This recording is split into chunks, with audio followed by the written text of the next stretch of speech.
하나님 말씀 마태복음 27장 1절에서 10절 말씀입니다. 마태복음 27장 1절에서 10절 말씀 교독하겠습니다.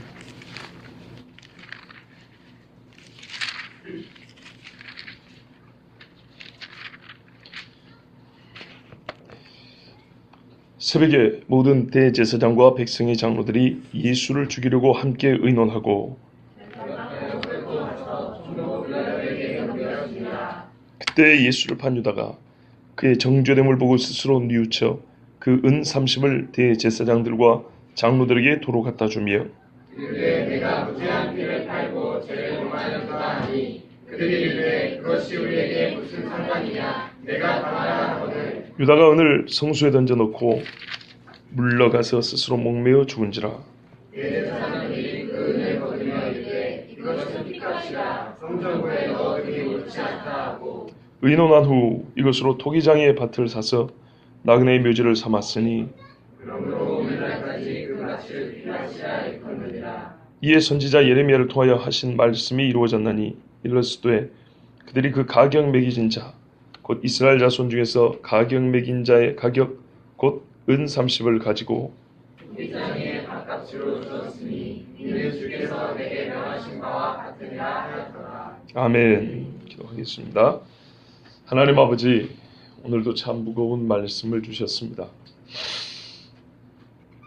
겉으로 보이는 것보다 그 깊은 곳에 참 무거운 추가 매달려 있어서 우리로 하여금 그 깊은 곳까지 내려가 보지 않고는 이 말씀을 지나치지 못하게 하신 하나님, 우리가 오늘 생각하며 듣고 은혜 받아 또한 주의 성령의 인도하심을 따라 말하게 하여 주시고 우리가 결코 불의한 싹스로 자기의 명을 재촉하는 유다와 같이 되지 않게 하여 주시고 자기의 죄진 것을 피해가는 유대의 지도자들 같이 되지 않게 하여 주시고 베드로와 같이 회개하고 주의 생명길을 쫓는 자녀들 되게 하여 주시옵소서. 예수 그리스도의 이름으로 기도합니다. 아멘. 새벽에 아침입니다. 이른 아침에 모든 대제사장과 백성의 장로들이 예수를 죽이려 함께 의논하고 결박하여 총독 빌라도에게 넘겨줬다 그랬습니다. 빌라도를 새벽에 깨울 수는 없잖아요. 그렇죠? 아침입니다. 아침. 무슨 말이냐면 예수님을 신문을 어젯밤 했지 않습니까? 지난주에 그 자세히 제가 하나 말씀 안 드리고 빼먹인데 안나스에게 먼저 들어가고 그 다음에 가야바한테 넘겨주고 가야바가 본격적인 신문을 합니다. 그때 베드로가 부인을 하고 합니다. 근데 보면 요한복음에 보면 안나스 집에 들어갈 때 베드로가 따라 들어가고요. 불 쬐고 있습니다. 그리고 가야바하고 신문할 때 불 쬐면서 부정을 합니다. 예수님을 부인해요. 그런 걸 봤을 때 거기는 대제사장의 관적을 했거든요. 그리고 안나스는 전임 대제사장이고 가야바는 현직 대제사장이고 서로 사위 장인 관계잖아요. 그러니까 생각해보면 한 집의 대제사장 집에서 안나스가 먼저 예수님을 만나고 잠깐 물어보다가 예수님이 대답을 하거든요. 처음에 안나스는 제자들하고 예수님의 교리를 물어봅니다. 너 이렇게 가르쳤다며? 너 제자들 누구야? 이런 놈이 네 제자였지? 이렇게 물어봅니다. 이게 요한복음에 나옵니다. 그 다음에 예수님이 이제 대답을 하니까 내가 뭘 잘못했냐 그러니까 그 하인 중에 하나 예수님을 때립니다. 그 다음에 가야바한테 넘깁니다. 그 다음에 가야바가 신문할 때 베드로가 이제 부인하는 일이 있습니다.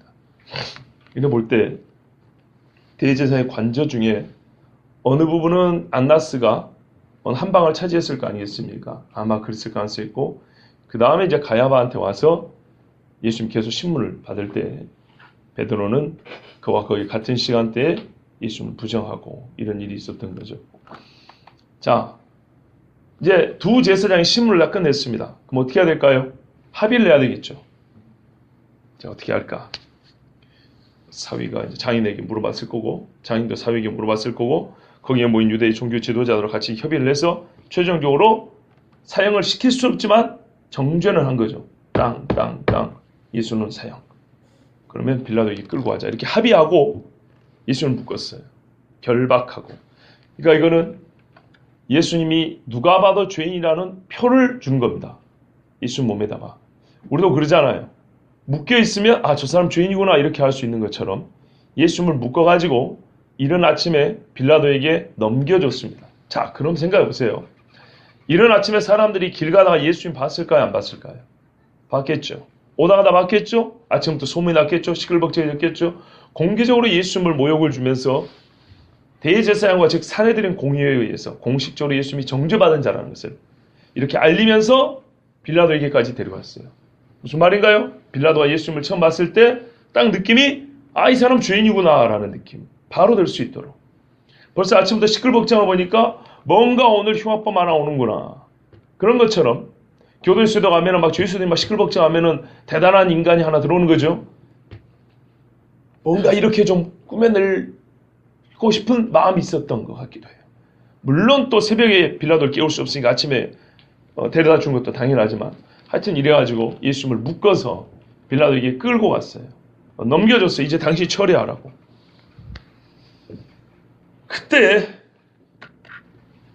그때 바로 대제사장과 백성의 장로들이 예수님을 죽이려고 협의하여 결정하고 빌라도에게 죄인의 표를 역력히 보이게 해가지고 끌어가가지고 넘겨줄 때 누가 또 등장합니까?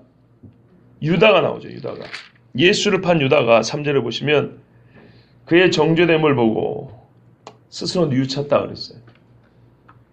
자, 이 부분을 한번 물어보겠습니다. 우리 최동준 집사님. 예수를 판 유다가 그의 정죄됨을 보고 스스로 뉘우쳐 어떻게 이해하십니까?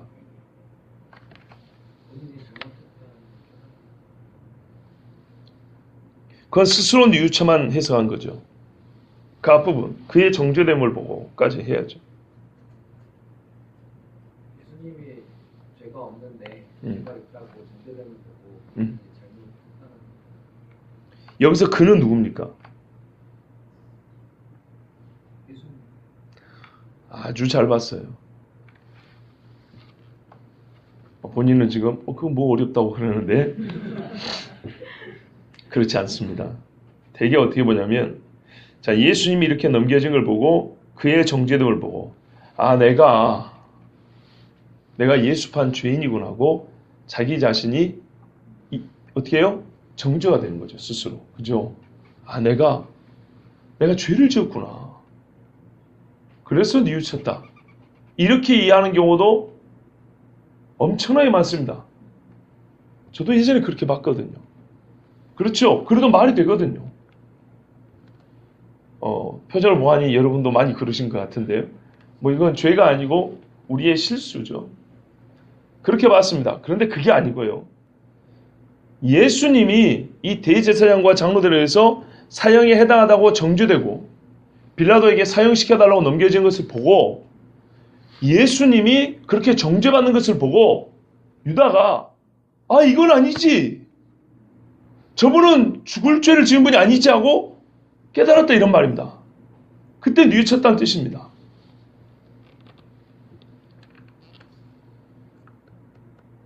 그래서 저는요. 대제사장 집에 따라 들어간 제자는 유다라고 봅니다. 여러분 생각을 해보세요. 물론 이건 좀 자세히 볼 필요가 있는데요.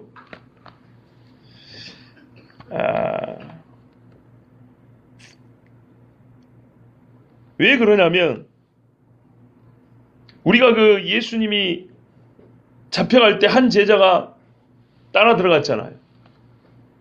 그러면서 문 여는 여종에게 저 밖에 이러이러한 사람인데 데리고 들어오라고 그러잖아요. 그리고 이 사람은 더 이상 등장하지 않는다 그랬어요. 그런데 예수님이 신문받는 현장이 있거든요. 그렇죠? 현장이 있어요. 그리고 같은 제자인데 12명 똑같은 제자인데 베드로는 실컷 위협을 당하고 너가 예수 제자지 하면서 막 이렇게 아주 고난의 밤을 보내는데 이 제자는 전혀 그런 얘기 없습니다. 대조적으로 이 제자는 매우 평온한 밤을 보냈다는 거예요. 그러면 여러분 어떤 제자가 그런 밤을 보낼 수 있을까 생각하세요. 같은 장소에서. 그런데 대개 이런 말 하더라고요. 사도 요한 아니냐. 사도 요한이 베드로하고 같이 그 집에 들어간 제자가 아니겠냐. 이런 말하는 경우가 있습니다. 여러분 들어보셨어요?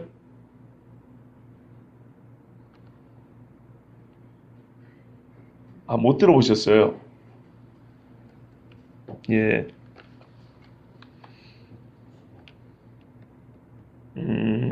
저는 어디서 들어봤죠, 그럼? 이런 말이 내려와요. 사도 요한의 아버지가 세베대잖아요. 세베대가 대제사장집하고 인척 관계여가지고 그 집에 뭐 물건도 좀 대주고 다 고기 잡는 집이잖아요. 예루살렘 오면 한 번씩 들리고 뭐 이랬다라는 이야기. 그래서 요한은 들어가고, 그리고 누구야죠? 베드로는 못 들어가고, 뭐 이런 이야기 한 번쯤 들어보셨을 건데, 그렇죠? 근데 저는 그건 성경에 사실 없는 이야기죠. 그보다 더 명확한 성경에 기록된 사실만 갖고 얘기하면, 예수님이 겟세마네에서 기도할 때 유다 빼고 11명 중에 8명은 저 조금 멀리 있었고 3명은 예수님 가까이 있었고요. 그리고 전부 다 뭐라면 예수님이 결박되는 순간 다 도망갔다 그랬어요. 다 도망가고 베드로만 멀찍이 따라왔다 그랬어요. 그렇죠? 그리고 또 다른 제자 한 사람이 예수를 따랐다 그랬어요. 이 제자는 대제사장과 아는 사람이라. 그러니까요. 이게 저는 물론 확실하게 장담하기는 좀 어렵습니다. 왜냐하면 이 사람이 베드로하고 같이 왔다 그러잖아요. 같이. 그렇기 때문에 이 사람이 유다가 아닌 다른 제자일 가능성도 있다고 보는데, 제가 궁금한 이거예요. 그럼 유다는 그때 어디 있었을까요? 유다는 어디 있었길래 이 상황을 보고 있었다는 얘기입니까? 봐보세요. 유다가 은 30을 그대로 갖고 있습니다. 다 알듯이. 썼어요? 안 썼어요? 안 썼죠. 보통 사람들이 불이한 싹스를 얻으면 그날 밤에 술 마셔버리거나 나쁜 짓 합니다. 어쨌든 쓰게 돼 있어요. 하나도 안 쓰고 간지하고 있었단 말을. 그리고 잠을 자야 될 거 아닙니까? 잠을 자지 않고 이 이른 아침에 집이 어딘지는 몰라도 대제사장과 장로들이 있는 그곳에 와서 예수님이 마지막으로 정죄당하는 것을 보고 빌라도에게 끌려가는 것까지 봤다. 여러분, 이게 현장에 있지 않고 가능하라고 생각하세요? 매우 어렵죠. 그리고 예수님이 마지막에 정죄받고 빌라도에게 끌려가는 과정 끄트머리만 봐가지고는 참 이게 뉘우치기 어렵고요. 중간 과정을 다 봐야 내가 정말 잘못했구나, 이거를 뉘우칠 수 있지 않겠습니까?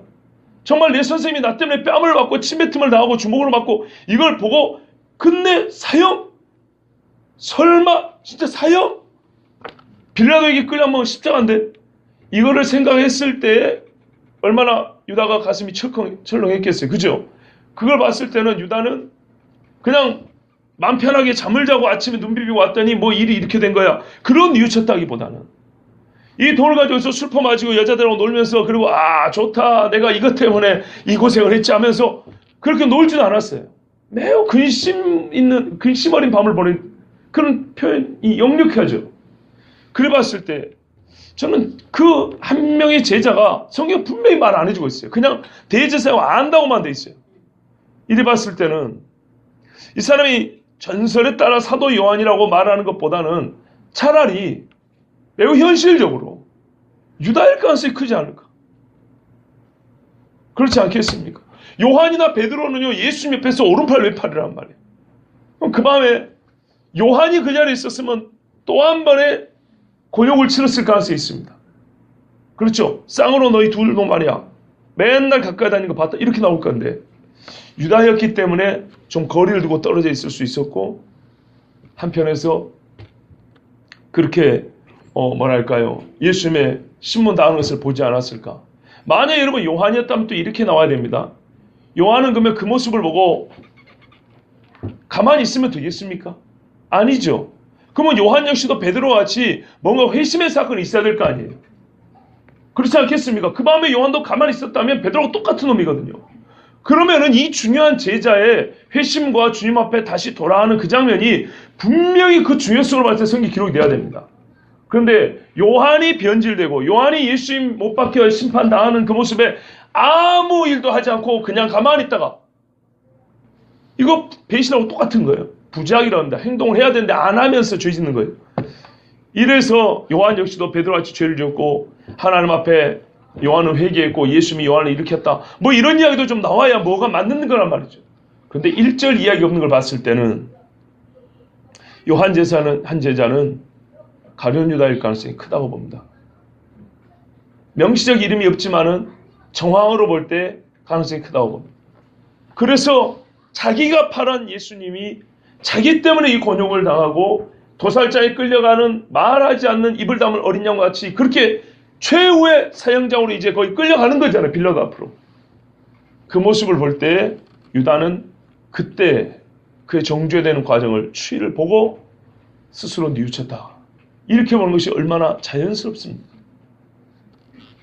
그래서 자기의 그 죄값이면서 예수님을 판 값, 동시에 자기의 수고의 보수, 그리고 자기가 그토록 즐거움을 얻으려고 생각했던 음산실, 이거를 그대로 가지고 대제사장과 장로들에 갖다 줍니다.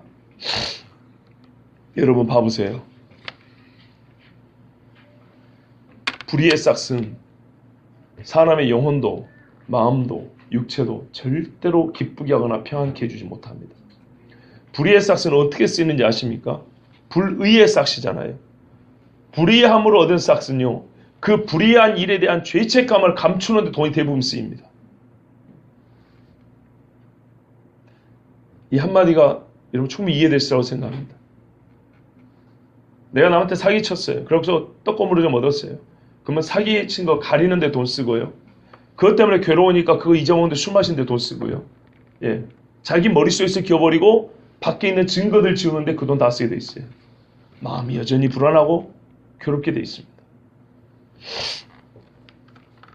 제 아무리 몰래 먹는 떡이 맛있고 남의 것을 빼앗아 먹는 게 달콤한 것 같아도 이 불안한 마음은 절대 쉬지 못하고 밤새 유다는 뭐 하는지 아십니까? 무거운 은 30 들고 있는 수고만 하고 온 거예요.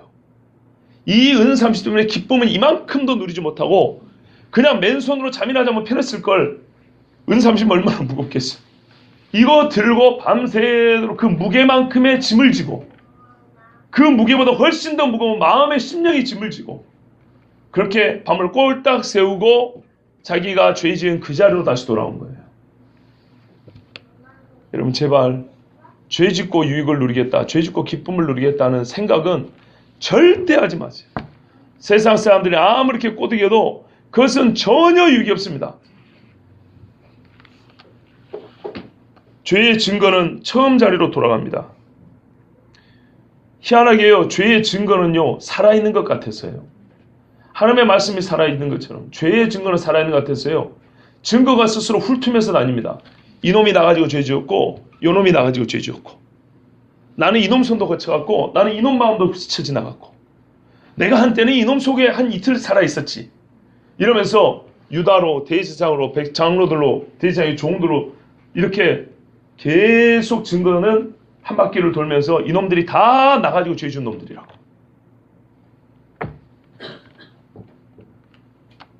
무섭지요? 하나님은 다 드러낸다 그랬어요. 일일이 찾아서 고발합니다. 마치 살아있는 것 같이. 그리고 대제사장들 앞에 딱 돈이 놓여졌어요. 그러면서 유다가 이렇게 말합니다. 내가 무죄한 피를 팔았다. 배반하여 넘겼다 이런 말입니다. 그리고 죄를 범하였다. 이게 유다의 스스로 뉘우침의 내용입니다. 첫 번째, 돈을 가져다 줬어요. 말하자면 이 정도는 회개에 합당한 열매라고 볼 수 있습니다. 두 번째, 입으로 고백했어요. 뭐라고 고백했습니까? 내가 말이지 무죄한 피를 팔았다. 얼마나 또렷한 표현인가 보세요. 무죄하다. 그리고 뭘 팔았어요? 피를 팔았다. 이 말은 생명을 팔았다는 얘기예요. 왜요? 이 사람들이 지금 예수님 죽이려고 하거든요. 그걸 받지 않습니까? 그 전에는 혹시 몰랐을지 몰라요. 매나 때리고 말겠지 정도 생각했을지 모르지만 여기까지 온 이상 보니까 이거는 진짜 죽이겠다는 거예요. 생명 피니까. 그래서 하는 말이 내가 결국 보니까 피를 판 것이다. 이게 피값이다. 피값. 근데 어떤 피냐? 무죄한 피라는 거예요. 이전에 자기 불만 많았거든요. 예수님하고 대화하면서 창피당한 일 많았거든요. 그 못된 마음이 가끔 들통나가지고 제자들 앞에서 참 이 검은 속이다 드러날 뻔했던 위기도 많았거든요. 나름대로 예수님 앞에 불만이 있었거든요. 아, 유다를 말이야 회복하고 다윗의 때를 회복하면 좋았을 거를 왜 안 하냔 말이야. 유다가 나름대로 불만이 있었고 자기 생각에는 합당한 이유가 있었어요. 그런데 여기까지 오니까 어떻게 돼요? 나는 100% 잘못됐고 예수는 100% 옳다라고. 참 재밌죠.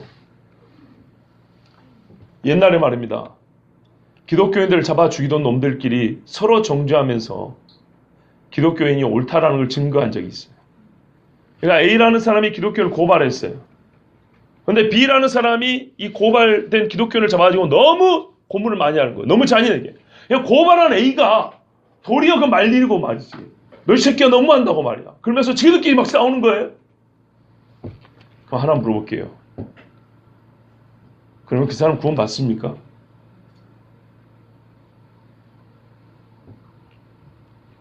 유다가요. 내가 생각해 보니까 내가 죄 지었고 예수님은 죄가 없다. 근데 나는 죄 없는 자를 내 이 죄의 욕심 때문에 은 30을 달아가지고 받고 팔았다. 자기 행동이 이거라는 거예요. 그러면 유다가 왜 돈을 가져왔을까요? 돌이키고 싶다는 겁니다. 내가 다시 돈 줄 테니까 이 돈으로 넘겨준 거잖아요. 돈 줄 테니까 예수님 어떻게 해달라고요? 다시 넘겨달라고요. 여러분 정말 무서운 이야기입니다. 제가 지난주부터 사실은 이 본문 또 내일 새벽 본문 때문에 웃을 수가 없어요. 그냥 우리 유다처럼 이렇게 예수님 배신하지 맙시다 이러고 넘어가면 되는데 그렇지 않은 거예요. 그렇게 간단히 넘길 수 있는 문제가 아니에요. 우리 신앙을 볼 때도 그렇고요. 유다를 볼 때도 이건 정말 간단히 넘길 수 없는 문제예요. 지난 여름 수련회 이후에 늦여름과 가을에 구원과 믿음에 관해서 설교를 몇 번 했었어요. 생명책 이야기도 막 하고 말이죠. 근데 다시 그 설교를 해야 되겠다는 지금 아주 막 이 마음이 커지고 있어요. 같은 본문의 설교를 또 한다는 게 아니고 같은 주제.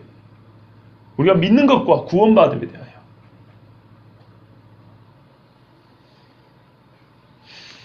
자, 여러분. 베드로 이 유다의 말은 내가 죄 지었다는 것만 말한 게 아니고 예수님이 뭐하다고요? 무죄하다라고 말하고 있어요. 지금 예수님의 무죄하다고 말하는 첫 번째 증인이 되고 있어요. 지금까지 해온 당신들이 해온 모든 일은 틀렸다라고 반증하는 꼴이에요. 그러니까 밤새도록 거짓 증인만 왔다 갔다 했잖아요. 예수를 팔았던 유다가 거꾸로 예수는 무죄하고 당신들이 행한 모든 니그들이나 나나 우리가 진짜 죄인이라고 거꾸로 고발하고 있는 꼴이에요. 근데 진짜 안타까운 게 뭔지 아십니까? 때가 늦었다는 거예요.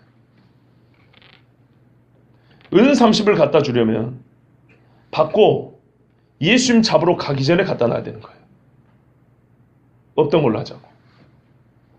예수님 잡아놓은 다음에 배신한 다음에 아 내가 은 30 하나도 안 썼다고. 예?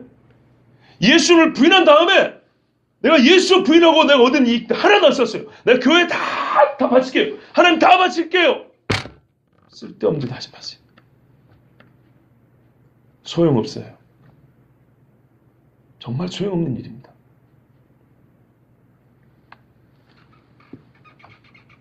이 소용없다는 게 어떻게 드러납니까?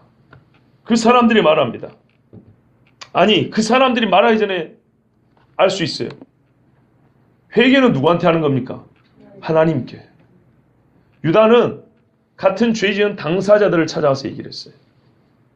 필요한 일이지만 제일 중요한 건 하나님께입니다. 그런데 유다는 가서 보이는 형태로만 죄 지은 것을 돌이키려고 했어요. 현상만 돌이키려고. 그렇게 되는 건 아니에요. 죄라는 것이. 없던 걸로 하자고요? 절대 그렇게 안 돼요.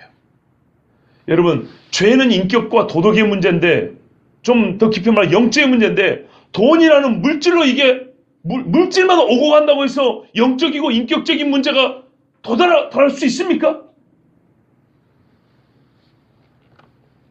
그것이 우리에게 무슨 상관이냐? 사실은 정확한 말이에요. 끝난 일 아니냐, 끝난 일. 여기서 니나 우리나 어떤 바람을 해도 이건 안 되는 거예요. 불의한 자들이 사실은 책임을 회피하려고 한 말이지만은 말 자체는 100% 옳은 거예요. 끝난 게임 아니냐는 거예요. 끝난 게임. 여러분, 끝나기 전에 돌이켜야 됩니다. 은을 도로 받는 걸 거부했어요. 왜요? 아니, 자기들 목적이 이뤘잖아요. 예수 빌라도에게 넘겼고, 그리고 이 자식이 돈까지 다시 준다는데 세상 같으면은 받고 말죠. 그죠? 왜요? 빌라도에 넘기고 어떻게 다시 예수님 찾아오겠어요? 돈 네가 그냥 준다 그랬어. 나는 그냥 받는다. 이거 받으면 돼요. 그럼 꼭 먹고 알 먹고지 뭐. 대제사장들 입장에서. 그치요? 근데 왜 안 받아요? 말하진 않지만 그들도 찔린 거예요.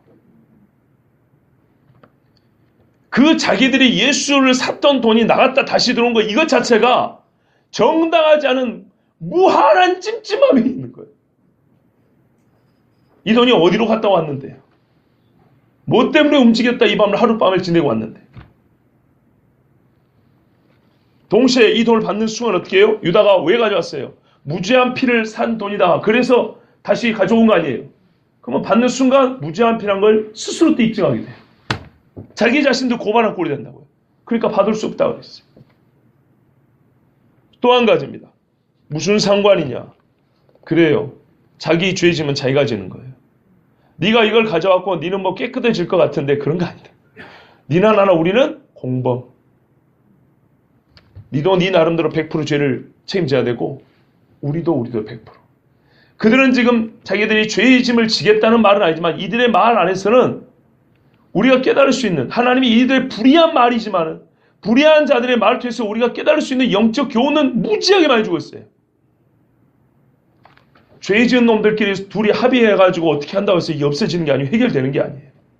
그리고 보세요. 그 당사자들끼리는 절대 해결할 방법을 몰라요. 절대 못해요. 서로 어떻게 해결할 방법을 몰라. 아담과 하와 이야기에서도 아시잖아요. 둘이 머리 맞댄다고 답이 나오던가요? 없어요. 그래서 이 사람들도 보기 싫은 것이죠. 유다도 보기 싫고 한때는 같이 예수 잡기에 뜻을 모았지만 신분의 격차를 뛰어넘어. 그렇지만 이제는 죄를 어떻게 잊기 위해서는 내가 니를 안 봐야 돼. 니도 우리 찾아오지 마. 돈 그까짓 거 상관없이 니 다 갖고 가고 절대 우리 찾아오지 마. 니 거는 니가 알아서 해. 이렇게 내팽개쳤어요. 여러분, 의를 같이 행한 동역자들은 같이 목을 내놓을 수 있어도요. 악을 행한 공범자들은 그 악의 결과 또는 악의 증거들이 자기를 찾아올 때 자기는 죄가 없다 가리기 위해서 공범, 동역자들을 버리고 또 배신하게 되어 있습니다. 악은 또 다른 더 큰 악을 위해 한때 힘을 모으나 그 책임을 위해서는 철저히 모른 척하는 특성을 가지고 있습니다. 네가 당해라. 유다는 그래서 어떻게 했습니까? 이 돈을 가지고 있을 수는 없고. 왜? 마음이 찔렸어. 너무 아픈 거예요. 그렇지만 이 사람들이 돈을 받아주지도 않고 해결할 방법이 없어요. 그래서 돈을 던져놓고 나갔어요. 은을 성소에 던져놓았더라. 성전이죠. 성소는 저 깊숙이 있는데 언제 거기까지 들어갔겠어요? 성전입니다. 성전. 그럼 여기서 또 놀라운 사실이 있습니다. 대제사장들이 관저에 있다가 성전에 왔다는 얘기죠. 뭐 어떻게 우리가 약간의 상상력을 동원하면 이 모습을 그려볼 수 있습니까? 대제사장 집에서 졸개들 시켜가지고 예수 묶어가지고 총독집 앞에 가서 총독할 때 우리 심리 결과는 이러니까 당신도 조사 한번 해보십시오. 기다리고 있겠습니다. 하고 어디 갔겠어요? 아침이니까. 지금 6월절 절기 시즌이잖아요. 그러니까 아침 와서 성전에 가서 또 자기들은 그 거룩한 자리에 앉아가지고 또 차나 한잔 하면서 또 얘기하고 야 베드로 빌라도가 어떻게 판결하겠냐 뭐 이러면서 그 다음에는 우리가 어떻게 해야 되겠냐 예, 백성을 선동한다 그랬잖아요. 무리를 선동하여. 그것도 계획을 세워야 될 거 아니에요. 뭐 그런 이야기 하고 있었겠죠. 그러니까 유다가 이거를 다 봤기 때문에 쫓아간 거죠. 쫓아가서 이 돈 가져가라고 이렇게 했는데 안 받나 하니까 어떻게 해요? 예라 이러면 던져놓고 뛰쳐나간 거죠. 예. 마귀가 주는 유혹, 즐거움 여기까지입니다. 마귀는 자기가 도구로 쓴 사람들의 즐거움을 끝까지 책임져 주지 않습니다. 마귀의 목적하는 것을 이룰 때까지만 즐거움을 책임져 줍니다. 예수를 팔 때까지만 그 밤에 흥분을 허락해 줍니다. 예수를 팔아 죽일 자들에게 넘겨줄 때까지만 그 돈을 탐하는 마음을 줍니다. 근데 막상 예수를 팔고 나면 어떻게 돼요? 모든 게 불안하고 걱정이고 두렵습니다. 이게 마귀입니다. 왜요? 마귀는 내가 너를 썼지만 니를 구해주고 싶은 마음은 초도 없어. 나는 니도 같이 죽이고 싶어. 마귀는 양쪽을 다 죽이고자 하는 목적을 갖고 있기 때문에 절대로 악인이 의인을 잡아 죽이겠다고 해가지고 네가 내 말을 잘 들었다 가지고 일평생 막 즐겁게 살게 해주지 않습니다. 빠른 시일 내에 데려가기로 작정을 합니다.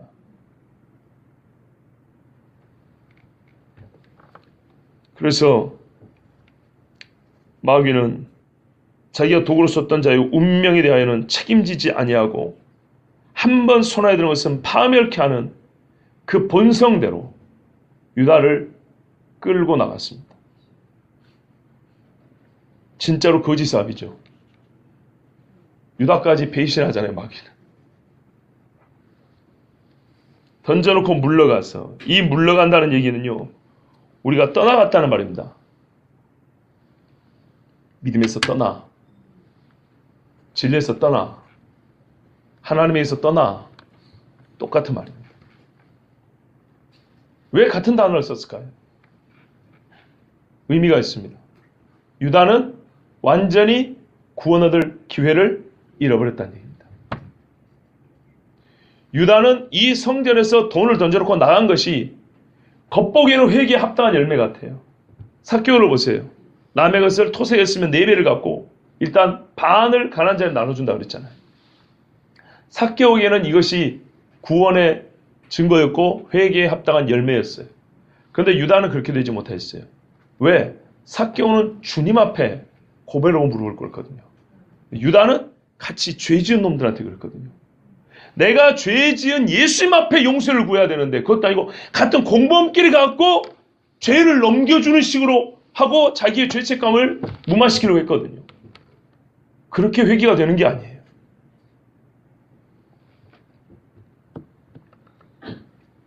그래서 유다는 이 은을 던져놓고 떠나갔는데요.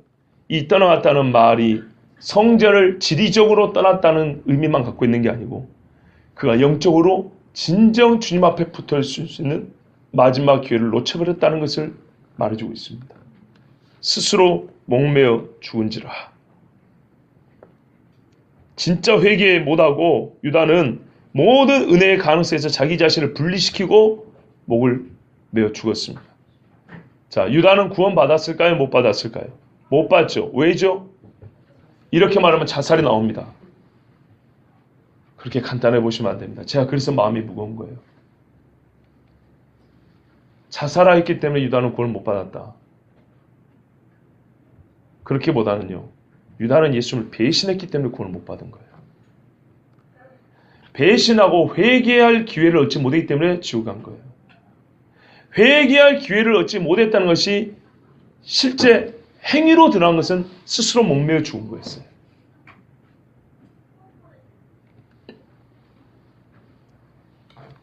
성경에 자살하면 지옥 간다는 명시적인 말은 없으나 우리는 추정해 볼 수 있습니다.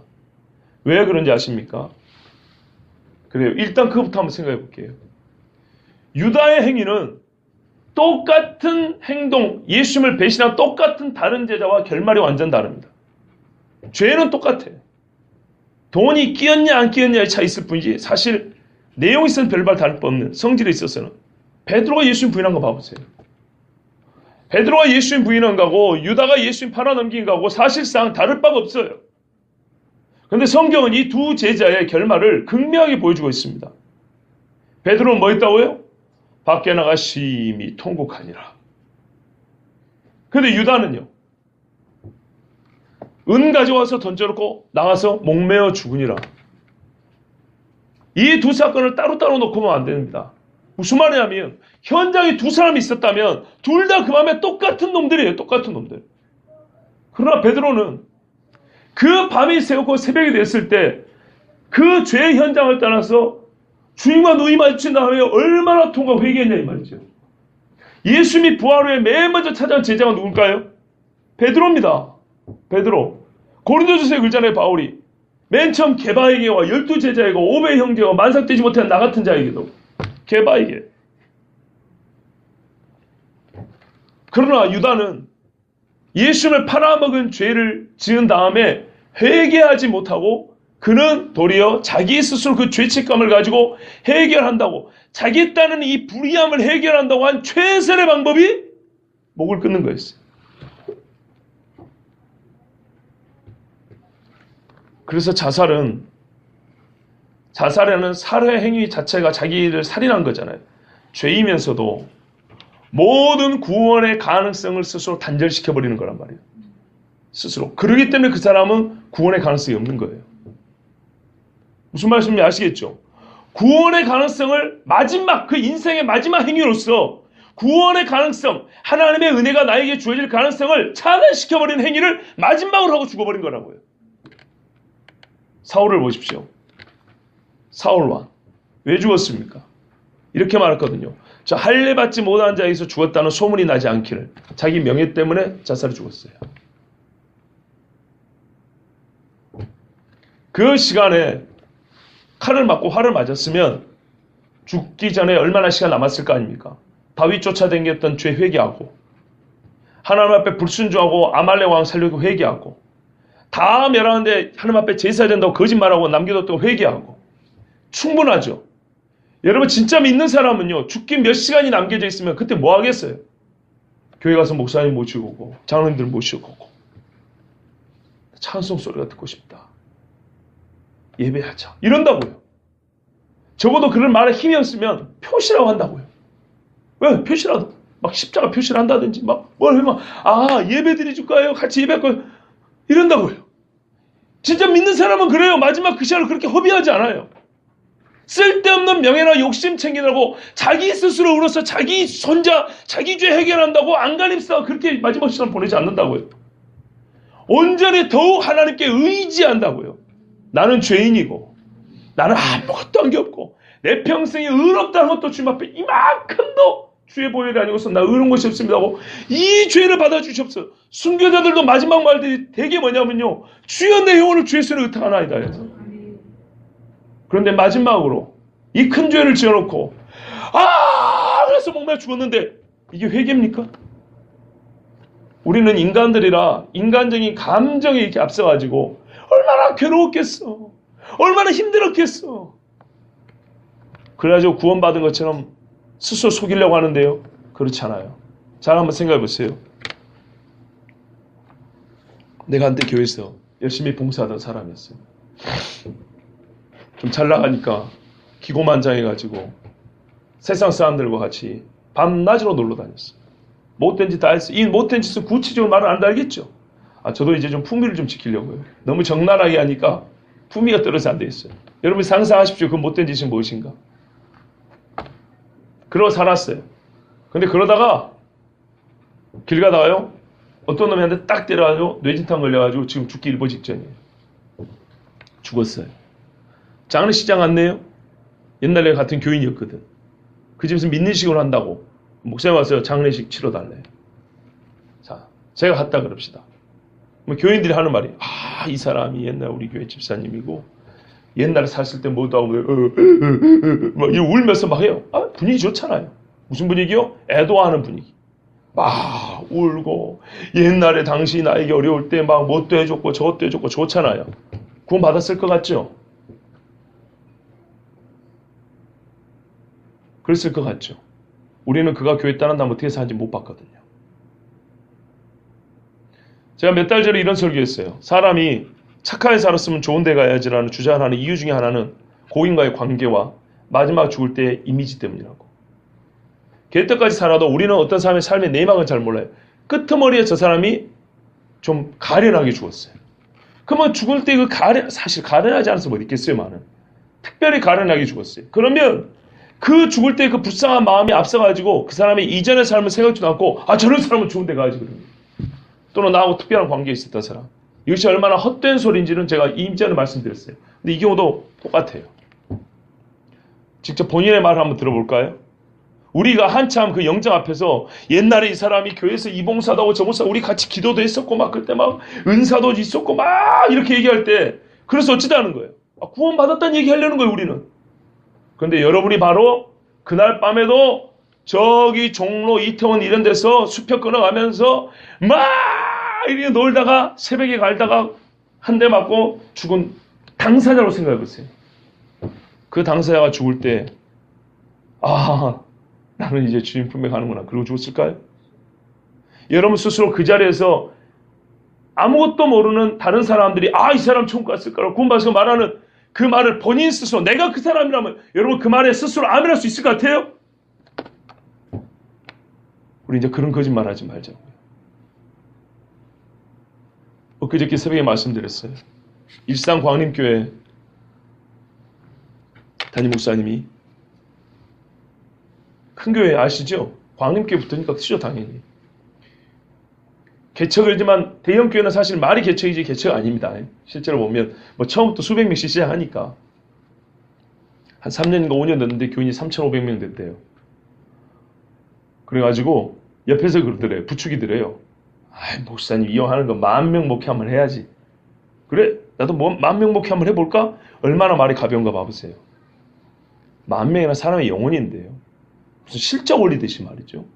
회사 사이즈 키우는 것처럼 나도 10,000명 목회 한번 해볼까? 교육자 회의하면 우리 열심히 합시다. 10,000명 해봅시다. 몇 년 동안 목표를, 교회 1년 목표를 그런 식으로 세운 거예요. 근데 어느 날 교회 집사님 아버님이 돌아가셨다는 거예요. 그래서 장례식에 갔는데 들어보니까 아까 그 비슷한 얘기들이. 아, 그래? 그래서 아, 우리의 소망이 부활이고 이분이 하나님 품에 안겨 있으며 막 그러면서 좋게 막 설교하니까 옆에서 막 울고 분위기 너무 좋았대요. 그런데 가슴에 충격이 빡 왔대요. 네가 저 사람이 구원 받았는지 안 받았는지 어떻게 하냐.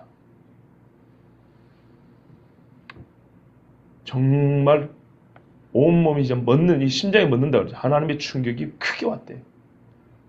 우리가 그러죠. 함부로 정죄하면 안 된다 그러잖아요. 정죄도 문제지만요. 죄 다음에 좋은 게 뭐죠?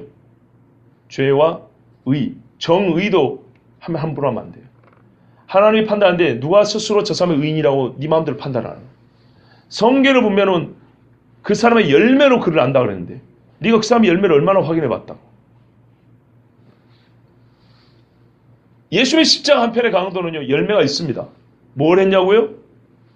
십자가에서 말 한마디 한다는 게 얼마나 힘든지 아십니까? 십자가에 못이 박힌 마른 고기와처럼 못이 박힌 사람이 할 수 있는 최선을 다해서 구원받은 표를 증거했어요. 주변 사람들이 이분은 죄 없는 사람이라고. 나를 아버지의 나라 할 때 나를 기억해달라고. 우리는 죄로 말미암아 나는 나의 죄로 죽지만 이분은 무지한 죄로 지금 십자가에 달렸다 하면서 처음에는 같이 지어졌지만 회개한 증거를 말씀드렸잖아요. 십자가에서는요. 한마디 한마디 하는 것이 살을 찢는 고통이라고요. 엄청나게 무섭고 힘든 거예요. 그런데 그 긴 말을 했어요. 그래서 예수님도 길게 공표를 했잖아요. 이 사람 구원받은 사람이라고. 예! 십자가에서 예수님 돌아가시자마자 백부장은 예수님을 사형시켰던 사형수, 아니 뭐죠? 사형 집행관. 그날 집행을 담당했던 공무원이었던 백부장은 이는 진실로 하나님의 아들이었다고 그러잖아요. 아, 그런 사람 구원받아요. 그런데 말이죠. 분명한 믿음으로 분명한 신앙 고백을 하고 죽었는지 아닌지 네가 어찌하냐 이 말이에요. 우리는 그렇기를 바라지만 나쁜 것도 문제지만 좋은 것도 함부로 판단하지 마라. 특히 구원의 문제에 있어서는 그 네 거 아니잖아. 근데 그 목사님이 그 말이 얼마나 충격이었던지 교회 돌아와서 성경을 자세히 봤대요. 자세히 보고 말이죠. 그 다음 돌아온 주일부터 그리 설교했대요. 지금 계시니까 찾아가서 확인해 보시면 되죠. 그죠? 일산이니까. 3,500명 교인들한테 제가 성경을 보니까 여러분 중에 구원받을 사람 몇 명 안 됩니다. 다 나갔겠죠? 아니요. 안 나갑니다. 참 복이 있는 사람들입니다. 그리고 그런 설교를 지금까지 해온대요. 제가 알기로 이분이 2013년인가 14년인가 미국에 가서 한인교회에서 설교한 내용이 있네요. 자기가 본교에서 그랬다고 간증한 거예요. 그러면 지금까지 일산 광림교회 살아있죠? 큰 교회로 아직 살아있죠? 그러면 여전히 그러고 있어요, 지금. 그런데요, 그 수천 명 교회에서도 그렇게 설교한다는데, 이제는. 우리는 그 부담은 좀 적지 않습니까? 그분이 그랬어요. 내가 지금까지 3,500명의 영혼에 대하여 그 영혼을 짐을 지고 있다는 걸 생각지 못하고 하나님의 말씀을 너무 쉽고 가볍게 전했구나. 내 한마디에 따라 이 3,500명의 영혼들이 천국을 가느냐 지옥을 가느냐 이게 결정이 달려있다면 내가 이 영혼의 무게를 가지고 말씀을 전해야 되는데 헛소리했구나. 그리고 회개하고 이제는 그렇게 전한다잖아요. 성경에 보니까 진짜로 구원받은 사람 몇 명 안 된답니다. 여러분 중에 구원받은 사람 몇 명 안 된답니다. 이렇게 설교한다니까요. 그 대형교회도. 저도 우리 설교해야 되겠죠? 물론 그런 설교 하긴 했지만 할 때마다 이건 어렵습니다. 자, 여러분. 유다 스스로 뉘우쳐. 우리는 가끔 뉘우친다는 말을 회개한다는 말하고 혼동하는 경우가 있습니다. 유다 회개했습니까? 아닙니다. 성경 전체를 보세요. 회개한 사람은 절대 자살 안 합니다. 성경 전체를 보세요. 회개한 사람은 반드시 주님 앞에 눈물을 쏟습니다. 회개한 사람은 주님 앞에 구원자 되신 인자고 자기 죄를 낱낱이 그분 앞에 고백을 합니다. 그냥 뭉뚱그려서 돈 이거 갖다 주면 끝 이게 아니에요. 세밀하게 쪼개서 고백을 합니다.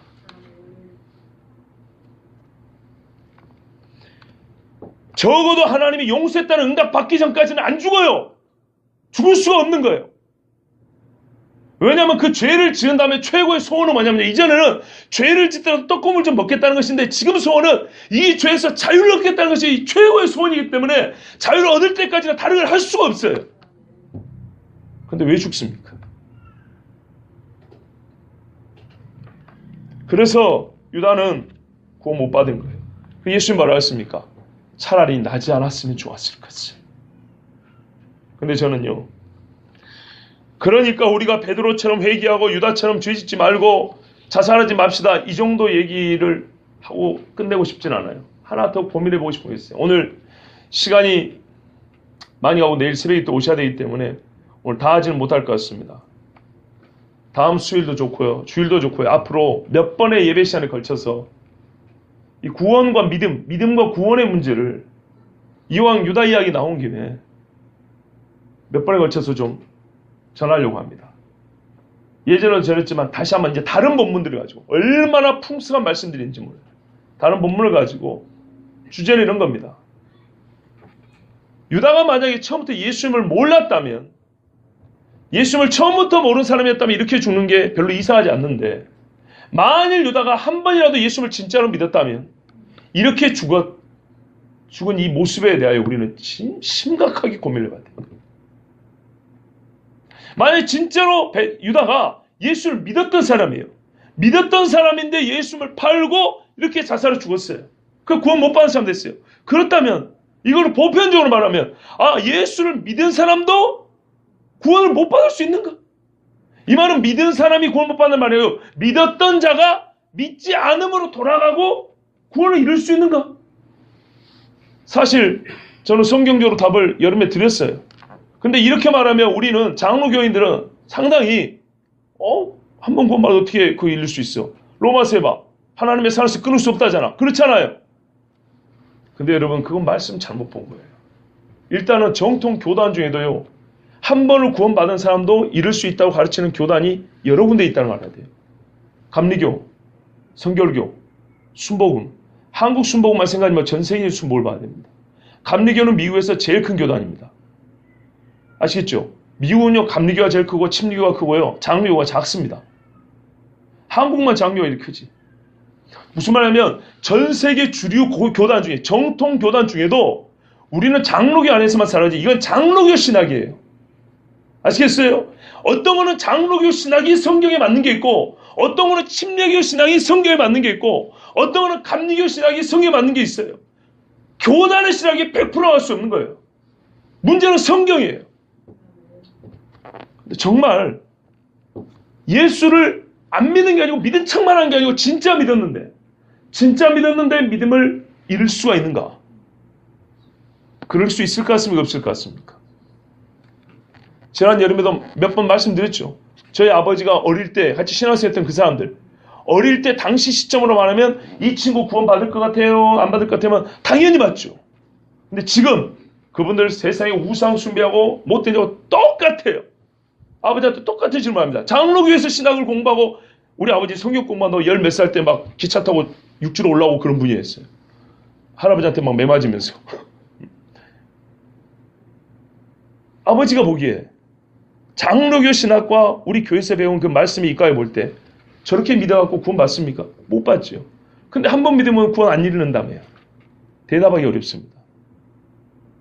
성경 근데 분명히 말하면요. 죽을 때까지 끝까지 붙들으라 그러고요. 그 행위를 반드시 보라고 돼 있어요. 그리고 실제로 성경에는 구원을 받았다고 분명히 믿었다고 말하다가 믿음을 버리고 구원을 못 받았다고 말하는 사람이 있습니다. 실제로 성경에 예가 무지하게 많아요. 그 중에 한 예가 가룟 유다가 될 수도 있다고 봅니다. 될 수도 있다. 확정하기 어려운 것은 명시적으로 유다는 믿었던 사람이다. 그런데 믿음을 버렸다. 이런 말은 없기 때문에 유다의 말과 예수님의 말을 자세히 연구해 봐야 됩니다. 그랬을 때 결론을 어떻게 낼 수 있느냐. 저는 유다가 보니까 한 번쯤은 예수님을 믿었던 자에 들어갔을 거로 그렇게 봅니다. 그럼 한번 생각을 해보세요. 어떤 사람이 예수님의 제자가 됐죠? 적어도 예수님을 따라다닌 사람이요. 예수님을 따라다니는 그 동네 사람들 말고 예수님이 어느 동네를 가든지 계속 따라다니는 사람. 소수입니다. 계속 따라다니는 사람은 예수님과 같이 고생을 해야 됩니다. 그리고 기존의 자기의 생활을 버려야 합니다. 그런 결단을 쉽게 할 수 있을 것 같습니까? 우리가 교회에 한번 나오는 것도 시간 지켜 나오는 것도 만만치 않은데 자기 삶을 베드로가 그랬거든요. 우리는 다 버리고 왔습니다. 12명 똑같아요. 그거는. 다 버리고 왔습니다. 항상 베드로가 우리라고 표현한다. 우리는 다 버리고 주님을 따랐습니다. 그 믿음이 우리가 가지고 있는 믿음보다 작을 것 같습니까? 그런 사람들이 욕할 때 3년을 붙들어서 예수님과 함께 있다. 이게 쉬울까요? 그리고 예수님이 둘씩 짝을 보내가지고 귀신도 쫓게 하고 복음을 전하겠죠. 그때 유다도 같이 끼어 있었습니다. 그럼 유다가 무슨 능력으로 그런 일을 했을까요? 나머지 69명은 전부 다 성령이고 유다만 귀신이고요. 그러면 유다 옆에 있던 그 파트너는 예수 그리스도 명이 더러운 귀신을 나가라 이래 됐을 거 아니겠습니까? 영적으로 같지 않으면 파트너로 사용을 할 수가 없습니다. 유다는 예수님으로부터 은혜 받았다는 증거가 아니라는 증거보다 훨씬 많습니다. 그런데 예수님이 이런 말씀이 있죠. 너희 12를 내가 택하지 아니하였냐. 너희 중에 하나는 마귀다 그랬어요. 그래서 사람들이 처음부터 유다는 마귀라니까. 그런데 이게 꼭 그렇지도 않아요. 왜냐면요. 우리 하나님은 앞에 있을 일을 알기 때문에 미래 일을 현재형으로 표현한 경우도 있단 말이에요. 어떤 경우는 미래 일을 과거로 표현합니다. 아브라함에게는 하나님이 미래에 있을 일을 과거형으로 그 복을 표현한 경우도 있습니다. 또 하나는 베드로도 마귀라고 불러진 적이 있었다는 거예요. 이해되시죠? 그러니까는 너희 중에 한 사람은 마귀다 이 말이 유다는 처음부터 예수를 믿은 적이 전혀 없다. 이렇게 보기에는 어려운 겁니다. 제가 고민한 게 이겁니다. 유다가 자살했어요. 안타깝지만 정말 마음 아픈 이야기지만 우리는 죄의 싹은 사망이라는 말씀에서 확인하는 것뿐입니다. 더 이상 주제넘게 위로한답시고 감정이입해가지고 막 울고 그러면 안 됩니다. 그런데요. 그러고만 넘어가기는 뭔가 부족한 게 있어요. 왜냐하면 2000년 전에 이 땅에 오신 하나님의 아들 그리스도 진짜 그분을 진짜 눈앞에서 마주보고 말입니다. 자기 삶을 다 버리고 그분과 3년을 넘게 동고동락했던 사람 중에 하나가 예수님을 버렸다는 겁니다. 그 인생의 가장 아름다운 청년기를 그 꿈 많고 소망 많고 뭔가 해보겠다는 자신감 넘치는 그 청년기를 진짜로 그 젊은이들 12명이 자기의 젊음을 예수님 앞에 완전 맡겨버렸다는 겁니다. 우리는 그것을 절대 가볍게 보면 안 됩니다. 그 누구보다 예수님이 하신 말씀을 감격 어리게 들은 사람들이었고, 누구보다 예수님을 존경했던 사람들이었고, 다른 사람들이 예수님을 죽이려 할 때 피하자고 하면서 예수님을 보호하려 했던 사람들이었고, 그 젊은이들 말이에요. 그 젊은 혈기와 그 열정을 진짜 내가 누구한테 이걸 걸어갈 때, 요즘에 무슨 대통령 선거만 해도 막 지지하고 난리잖아요. 예수님을 진짜 위하여서 자기의 생명을 바치겠다고 나오는 그 12명이란 말이에요. 누가 이 사람들보다 고생했습니까? 솔직히 당대에 누가 이 사람들 이만큼이나 예수님을 사랑했을까요? 뭐 마리아도 있고 마르다도 있고 나사로도 있고 아리마대 사람 요셉도 있고 했겠지만 그래도 12제자 무시할 수 없거든요. 함께 마시고 배도 타고 잠도 자고 웃기도 하고 울기도 하고 신발이 없고 발이 부르터서 고름도 서로 짜주기도 하고 상처를 어루만져 주기도 하고 고생했다고 그 밤에 서로 위로하면서 어떨 때는 먹을 게 없어서 굶으면서 꼬르르하면서 같이 모닥불을 피워놓고 잠도 자보고 인자는 머리둘 곳도 없다는데 그 머리둘 곳 없는 예수님을 3년을 따랐던 바로 그 사람인데 그 이전에 3년을 가볍게 보면 요다의 죽음도 가볍게 볼 수밖에 없지만 그 이전에 3년을 좀 우리가 무겁게 생각한다면 이 죽음에 대해서도 상당히 진지하게 생각을 해봐야 돼요. 진짜로 고대에 메시아가 오리라는 그 약속을 들었던 조상들 그들은 하나님의 음성을 들었잖아요. 근데 예수님 말했잖아요. 너희 선지자들이 보고 싶은 걸 못 봤다. 근데 너희들은 복이 있다 그랬잖아요. 아 선지자들이 예언한 그분이 이분인가? 우리 하나님이 아브라함 우리 조상에게 약속한 분이 이분인가? 이분이 사실은 우리 할아버지 아브라함이 진짜네? 그렇지 않습니까? 예수님을 통해서 성경 전체를 사실로서 받아들이게 됐고 정말 약속하시고 이루시는 신실하신 하나님 그 하나님을 알게 됐단 말이에요. 예수님을 통해서. 창조 이후 어느 인간이 하나님을 이토록 가까이서 뵌 적이 있냐 이 말이죠. 이 엄청난 경험을 한 사람이 12명이에요. 근데 하나님 나라의 임재를 실제로 이 속국 생활인데도 하나님 나라를 동시에 맛봤던 이 사람 중에 한 사람이 그 가슴 뜨거웠던 청년 중에 한 사람이 인생 마지막 순간에 예수님을 팔고 주었는데 자 사람은 지옥이다 이러고 맞출 수 있을까요? 그렇게 가볍게 넘어갈 수는 없는 겁니다. 무연고자 시신 하나 건진 다음에 변사체로 영화실에 놓고 연고가 없으니까 그냥 화장합시다 이렇게 간단히 할 수 없는 문제란 말이에요. 그래서 우리는 진지한 물음을 던져봐야 돼요. 유다는 왜 예수님을 배신했을까? 그리고 유다는 진짜 예수님을 몰랐을까? 한 번도 믿은 적이 없을까? 믿은 적이 없어서 결국에는 믿음 없는 증거로 이렇게 예수님을 팔고 죽은 것인가?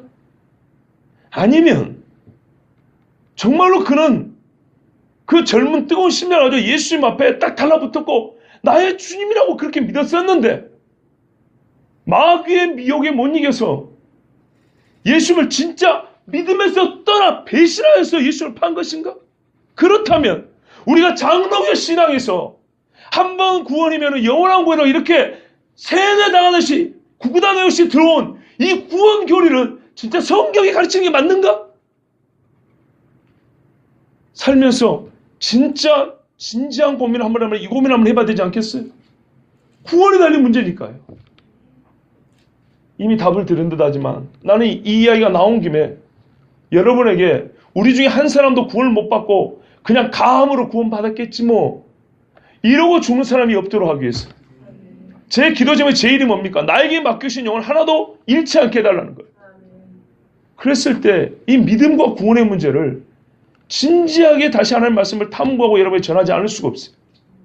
아니 3,500명 교인 목사님도 얘기한다잖아요 이제.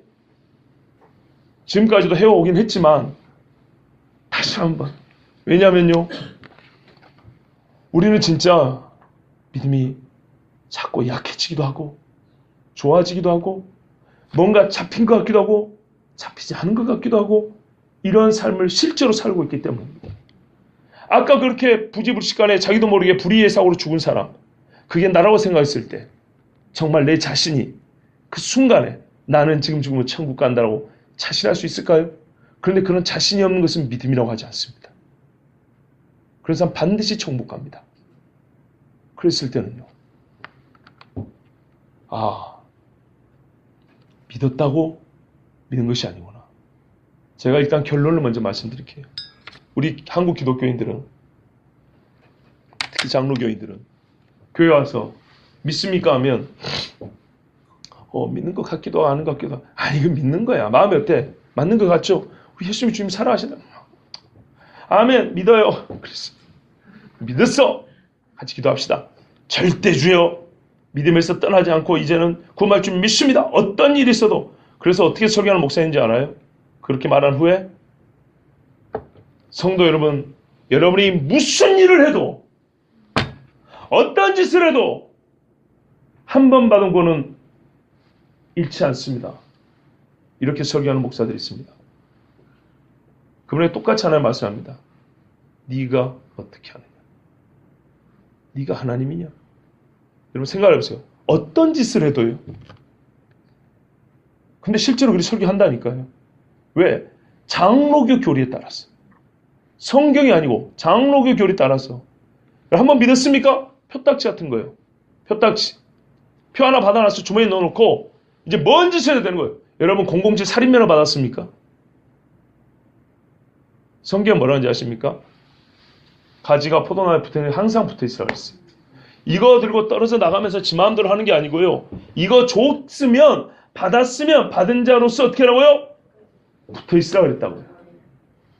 제가 오늘은 시간이 많이 가서 성경 말씀을 다른 구절들을 안 읽었습니다. 여러분 중에 혹시 아직 마음에 지난 여름에 설교했던 건 물론 다 기억이 잘 안 나실 테고 성경 근거를 대고 그런 소리를 해야지 자꾸 말만 그러네. 그런데 제가 충분한 근거를 다음부터 들어드리겠습니다. 중요한 거는요. 성경도 그렇거니와 성경이 사실 우리 실제 생활도 그렇거든요. 정말 보세요. 거짓말이가 진짜인가? 여러분, 유다는 만약에 그가 예수님을 믿었으나 배신하고 팔아먹었다면 이걸 알아야 됩니다. 우리 히브리서가 뭐라고 말합니까? 한 번 빛을 비침받고 신령한 은사를 맛보고 하늘의 은혜에 참여한 바가 되었어요. 그리고 주를 배신한 자는 회개케 하지 못한다가 되었어요.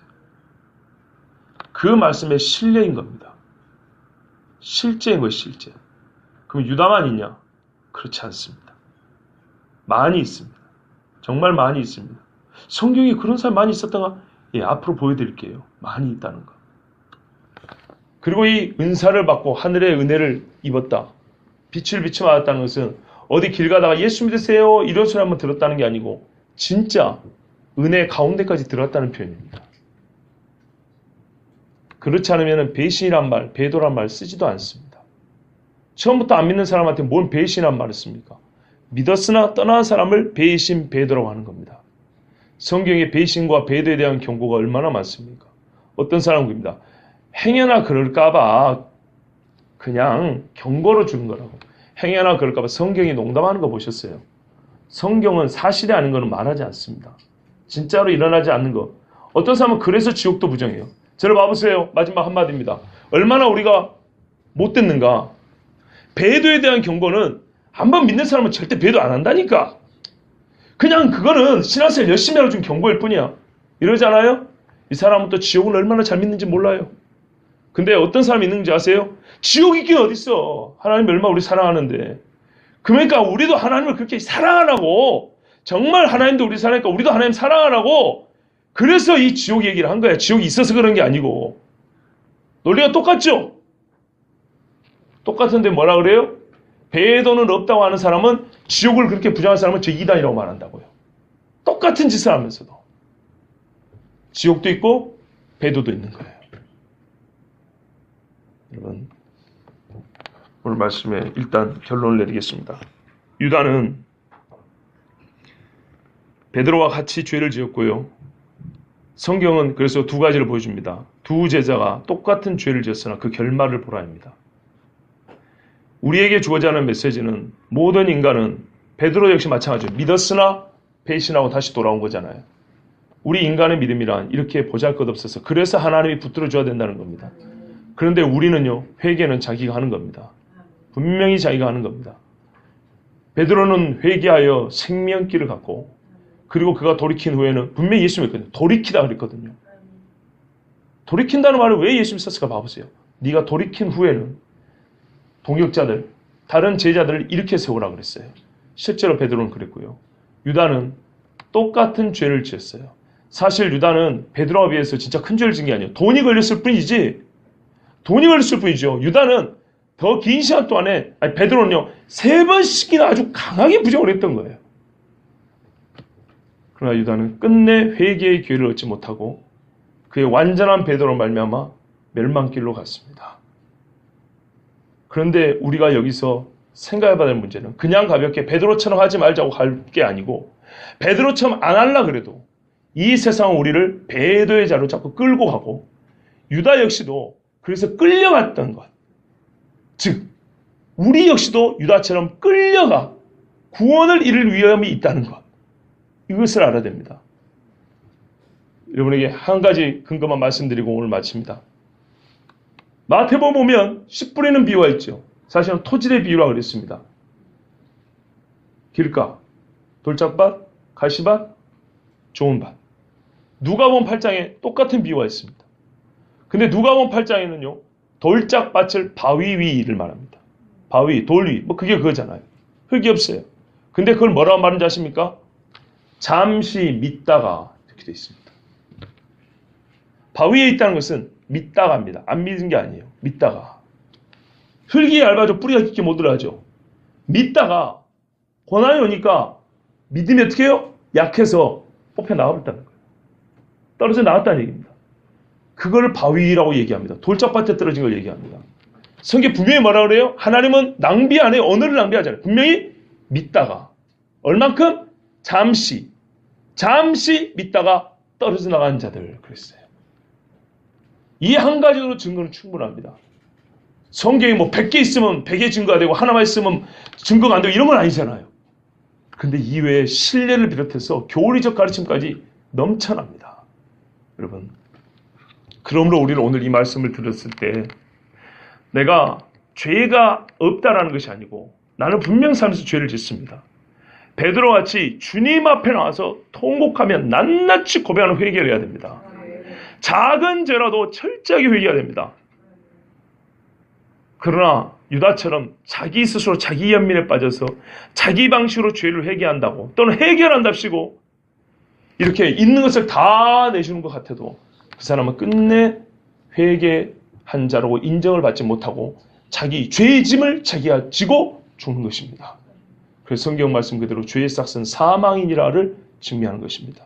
저는 바라기는 우리가 처음 믿은 그 믿음을 끝까지 붙들어기를 바라고 또 살다가 죄를 짓더라도 반드시 하나님은 아버지처럼 당자의 아버지처럼 기다리고 계시니까 우리 하늘이신 아버지 앞에 와서 다윗처럼 베드로처럼 회개하십시오. 주의 은혜는 여전히 우리에게 펼쳐져 있습니다. 기도하겠습니다.